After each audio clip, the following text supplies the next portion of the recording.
नमस्कार, सी न्यूज़ भारत देख रहे हैं आप। मैं हूं अखिलेश पांडे। वक्त हो चुका है न्यूज़ बुलेटिन का। इस बुलेटिन में सबसे पहले हम बात करेंगे फिरोजाबाद की, जहां से हमारे संवाददाता सुनीश कुमार गुप्ता ने रिपोर्ट भेजी है। उत्तर प्रदेश बटालियन एनसीसी शिकोहाबाद के तत्वावधान में आदर्श कृष्ण इंटर कॉलेज में एनसीसी कैंप चल रहा है। इसमें कैडेट्स गलन भरी सर्दी होने के बावजूद भी सुबह से शाम तक सेना की विभिन्न कार्यवाहियों का सघन प्रशिक्षण ले रहे हैं। कैडेट्स को संबोधित करते हुए ब्रिगेडियर अरुण यादव ने कहा कि एनसीसी सभी प्रकार के रोजगारों में अनुशासन के साथ साथ कर्तव्य निष्ठा भी सिखाती है। मैं brigadier Arun Yadav, commander NCC group Agra. आज मैं ये कंबाइंड एनुअल ट्रेनिंग कैंप 21 इसका मुआयना करने आया हुआ हूँ। ये 5 बटालियन शिकोहाबाद द्वारा चलाया जा रहा है। इसमें कुल 185 कैडेट्स हिस्सा ले रहे हैं और इसके अलावा 25 इंस्ट्रक्टर स्टाफ है हमारे पास। और इस कैंप के दौरान हम बेसिकली इंस्टीट्यूशनल ट्रेनिंग और स्पेशलाइज्ड सब्जेक्ट्स की ट्रेनिंग करा रहे हैं।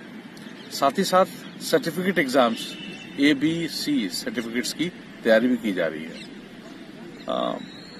इस सब ट्रेनिंग के अलावा हम कैडेट्स को ये भी बता रहे हैं कि उनके लिए क्या क्या संभावनाएं हैं अलग अलग जॉब्स करने के लिए और आर्म्ड फोर्सेस में आने के लिए।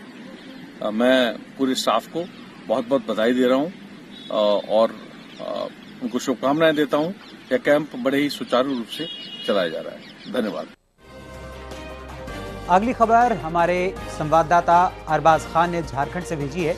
प्रखंड क्षेत्र के बड़का बालूमाथ की डीलर माला देवी पर 1 माह का राशन नहीं देने और कम राशन देने का आरोप लगाते हुए संगठित होकर ग्रामीणों ने बुधवार को बीडीओ आवास का घेराव किया।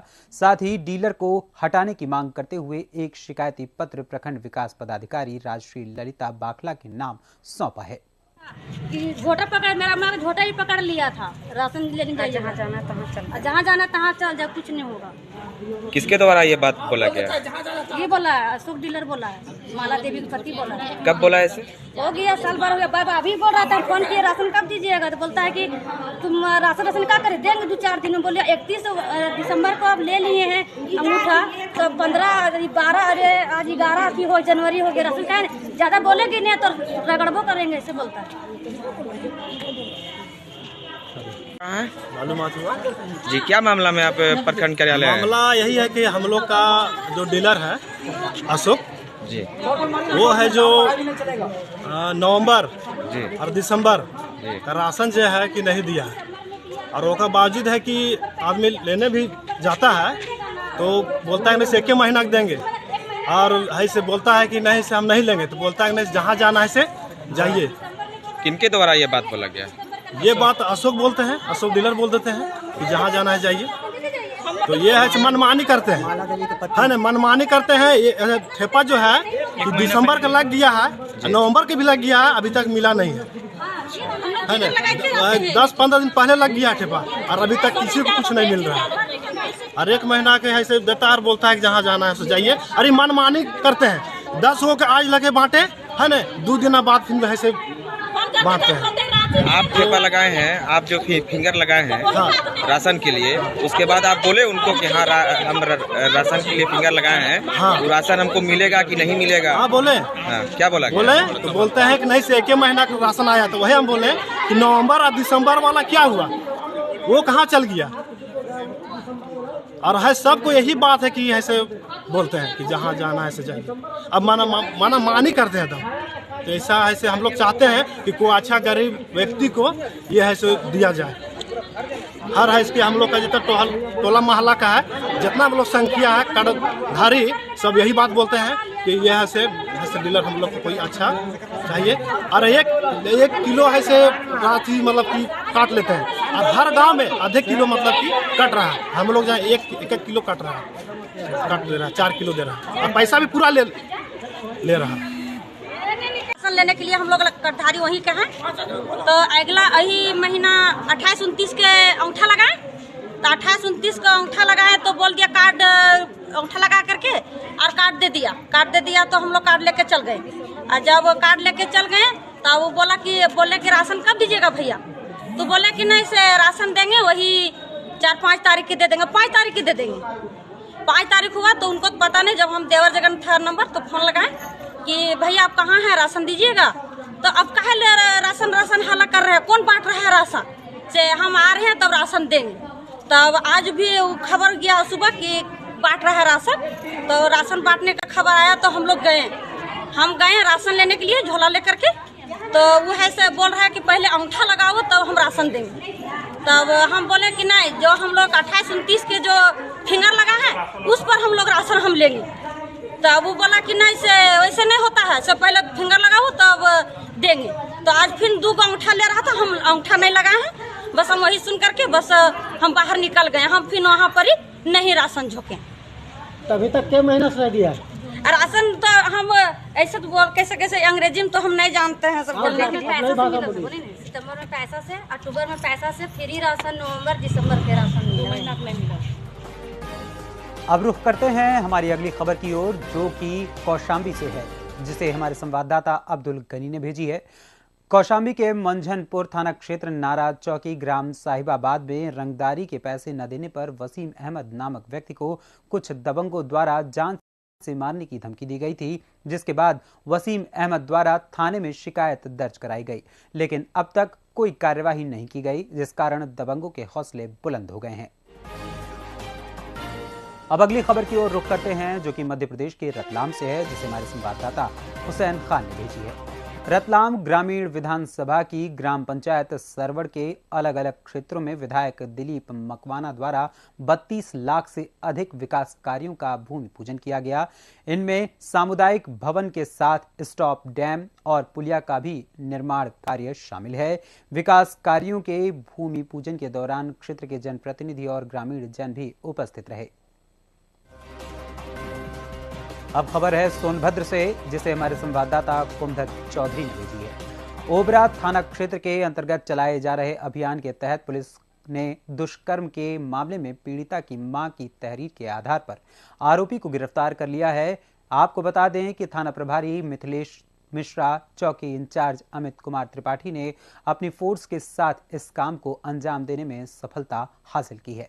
23 को थाना ओबरा के सेक्टर 10 में एक नाबालिग बालिका के साथ रेप करने के संबंध में थाना ओबरा पे मुकदमा प्राप्त संख्या 3/2023 धारा 376 आईपीसी व 5M/6 पॉक्सो एक्ट के अंतर्गत मुकदमा पंजीकृत कराया गया। पीड़िता का कल ही जो है जिला हॉस्पिटल भेज के मेडिकल कराया जा चुका है। शीघ्र ही उसका 164 के अंतर्गत बयान कराया जाएगा। इस संबंध में आरोपी मोहम्मद टुन्नी को सेक्टर 10 से उप निरीक्षक अमित कुमार त्रिपाठी की टीम द्वारा गिरफ्तार किया जा चुका है। गिरफ्तार अभियुक्त को आवश्यक कार्रवाई के पश्चात शीघ्र न्यायालय भेजकर उसको न्यायिक अभिरक्षा में सुपुर्द किया जाएगा। आगे की कार्रवाई जारी है। खबरों का सिलसिला यूं ही जारी रहेगा, लेकिन उससे पहले आइए ले लेते हैं एक छोटा सा break.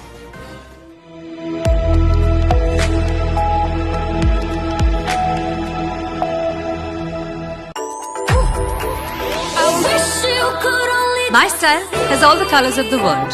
There's nothing to fear, just believe. Let's go. My style is always spot on.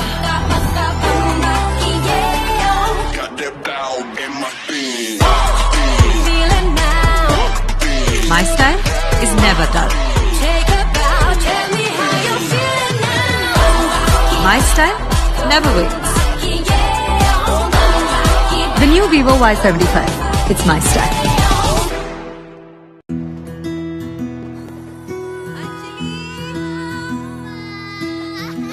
तेरी बाहें मेरी अपनी है, तेरी खुशियाँ मेरी अपनी है, तेरा प्यार मेरा अपना है, वो दुलार मेरा अपना है, तेरे सपने मेरे अपने हैं, ये आसमां अपना है, ये मंजिलें अपनी है, तू है तो मैं हूँ, तू जो है वो मैं हूँ। इसी अपनेपन के रिश्ते को शुद्धता के साथ निखार रहा है पतंजलि केश कांति शैम्पू। अब अपने बालों से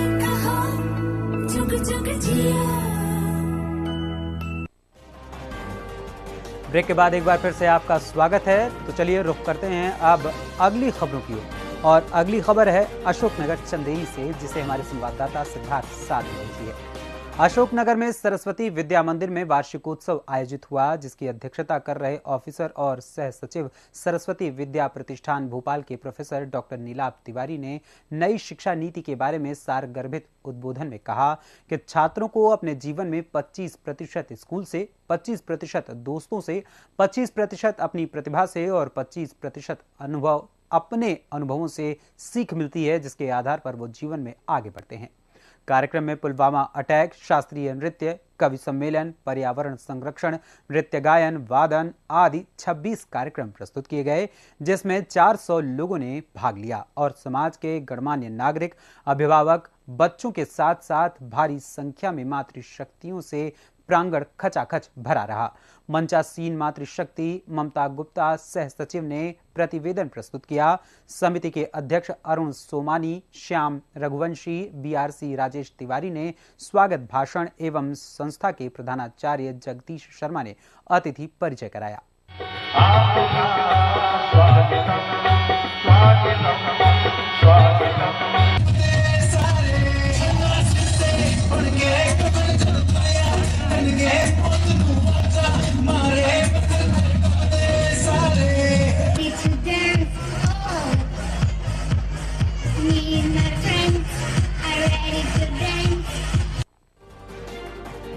अब अगली खबर देश की आर्थिक राजधानी यानी कि मुंबई से है, जिसे हमारे संवाददाता सलीम ने भेजी है।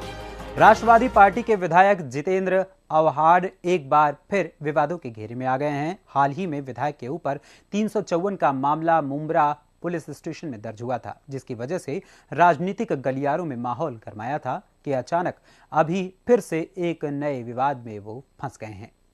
सीनियर पीआई से मुलाकात करने, क्या पूरा मामला है? देखिए कि आज हम लोग पूरी टीम हमारी मुंब्रा पुलिस स्टेशन आई है। वाकया ऐसा है कि आपको पता होगा कि जो हमारे शहर के एमएलए है जितेंद्र अवॉर्ड, पिछले कुछ दिनों से पागल हो गए। पागल होने के साथ वो कुछ भी स्टेटमेंट कहीं पे भी दे रहे हैं, कुछ भी बयानात कर रहे हैं, अपने यानी राजनीति को चमकाने के लिए, अपने आप का वर्चस्व बनाने के लिए। अभी हाल ही में उन्होंने हमारे जो हजरत औरंगजेब रहमत है उनके खिलाफ एक स्टेटमेंट किया 8 जनवरी 2023 को TV9 मराठी चैनल पर।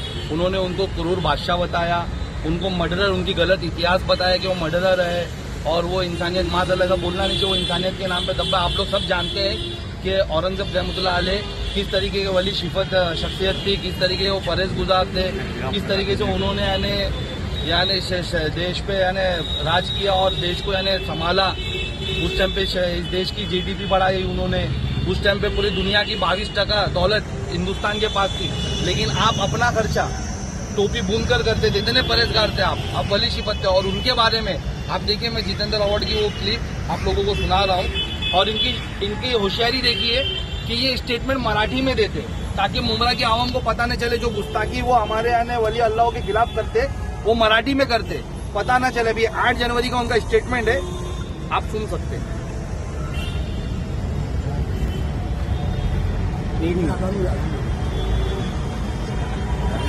थोड़ा रुक जाते, अजान हो रही है, थोड़ा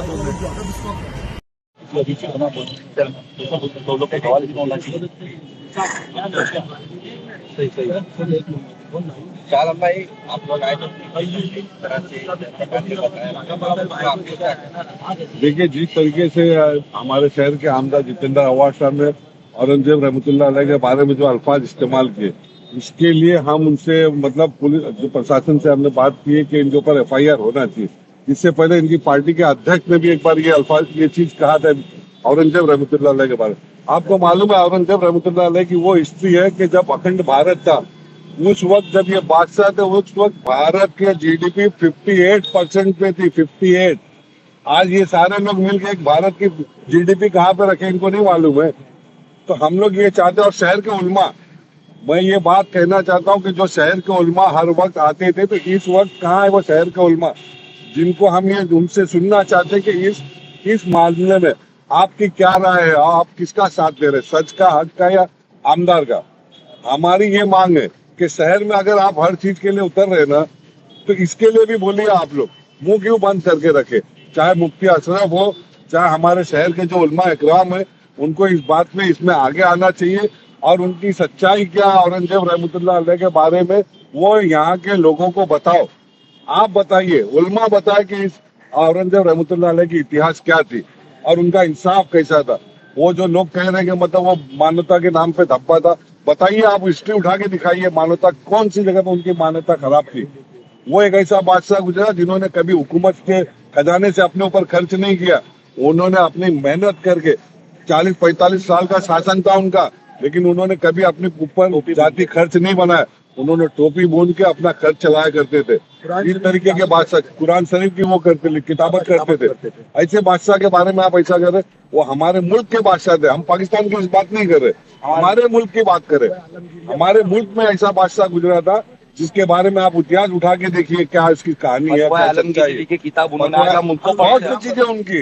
तो इस तरीके के अल्फाज नहीं इस्तेमाल होना चाहिए। हम इसकी निंदा करते, हम इस अल्फाज की इसके बारे में हम एकदम खिलाफ है इस चीज के। ना हम किसी गैर को बोलना पसंद करते, ना कोई हमारे बादशाह के बारे में कोई ऐसा बोले। अगली खबर राजगढ़ से है, जो कि हमारे संवाददाता नागेश्वर पाटीदार ने भेजी है। राजगढ़ के ग्राम भैसवा माता में मां बीजासन दरबार में महायज्ञ के निमित्त बैठक संपन्न हुई, जिसमें जल्द होने वाले महायज्ञ की तिथि, व्यवस्था, कार्यों का अवलोकन, कुंड पर बैठने वाले जजमानों की राशि आदि विषयों पर निर्णय हुआ। कार्यक्रम सांसद रोडमल नागर की अध्यक्षता में संपन्न हुआ। अगली खबर सूरजपुर से है। सूर्य नारायण ने ये खबर भेजी है। सूरजपुर में 33वां राष्ट्रीय सड़क सुरक्षा सप्ताह का पुलिस अधीक्षक ने शुभारंभ किया और हरी झंडी दिखाकर यातायात जागरूकता रथ को रवाना किया। लोगों को यातायात नियमों के प्रति जागरूक करने के लिए पूरे सप्ताह विविध कार्यक्रम भी आयोजित किए जाएंगे। फिलहाल के लिए इस न्यूज बुलेटिन में इतना ही, लेकिन कहीं मत जाइए, मुलाकात होगी अगले बुलेटिन में सिर्फ एक छोटे से ब्रेक के बाद।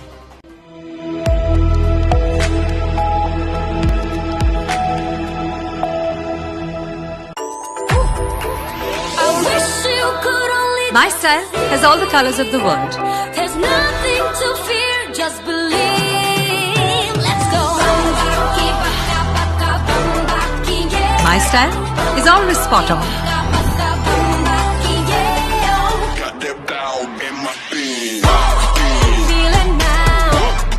My style is never dull. My style never waits. The new Vivo Y75. It's my style.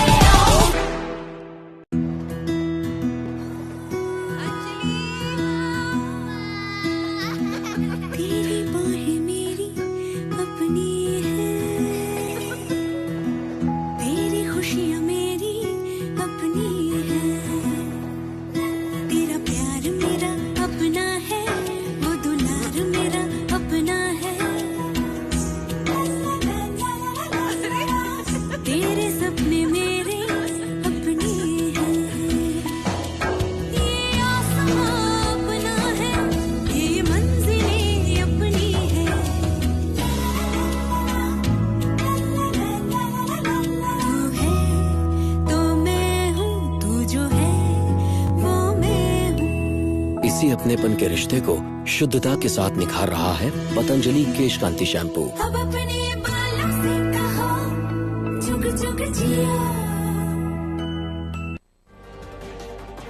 Break के बाद एक बार फिर से आप सभी का स्वागत है। तो चलिए रुख करते हैं खबरों की ओर। अगली खबर है बेमेतरा से, जो कि संजू जैन ने भेजी है।